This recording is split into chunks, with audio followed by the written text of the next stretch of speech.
సిద్దిపేటల పారిశ్రామిక వాడలోని pipe line రోడ్డులో గల చేపల దాన తయారీ కంపెనీలో అగ్ని ప్రమాదం చోటు చేసుకుంది. ఇక దీంతో అక్కడ ఉన్న 2 ఫైర్ ఇంజిన్స్ సహాయంతో మంటలు అదుపు చేస్తున్నారు అక్కడున్న ఫైర్ సిబ్బంది, పోలీసులు. ఇక ఇదిలా చేస్తుండగానే మరో గోదాంకి మంటలు అంటుకుంటాయి. ఇక అక్కడ అప్రమత్తమైన పోలీసులు ఫైర్ ఇంజిన్ సహాయంతో మంటలను అదుపు చేస్తున్నారు.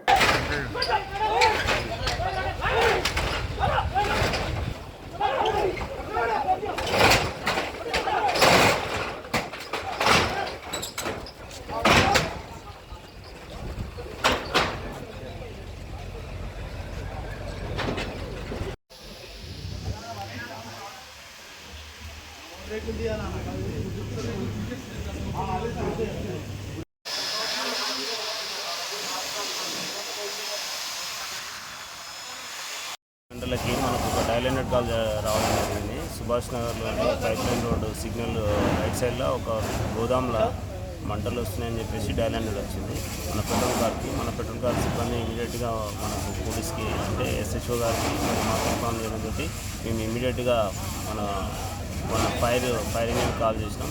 ఫైర్ ఇంజిన్ మేము అందరం వచ్చేసేసి ఇక్కడ మంటలను అదుపులో తీసుకురావడం జరిగింది. ఇక్కడ ఎటువంటి క్యాజువాలిటీ జరగలేదు. పర్సన్స్కి ఆస్తి డ్యామేజ్ అయితే జరగడం జరిగింది. ఎంత జరిగింది అనేది వాళ్ళు అనాలిసిస్ చేసుకొని చెప్తామని చెప్పారు. ఇప్పుడు అయితే ఫైర్ అంతా కంట్రోల్లోకి వచ్చింది.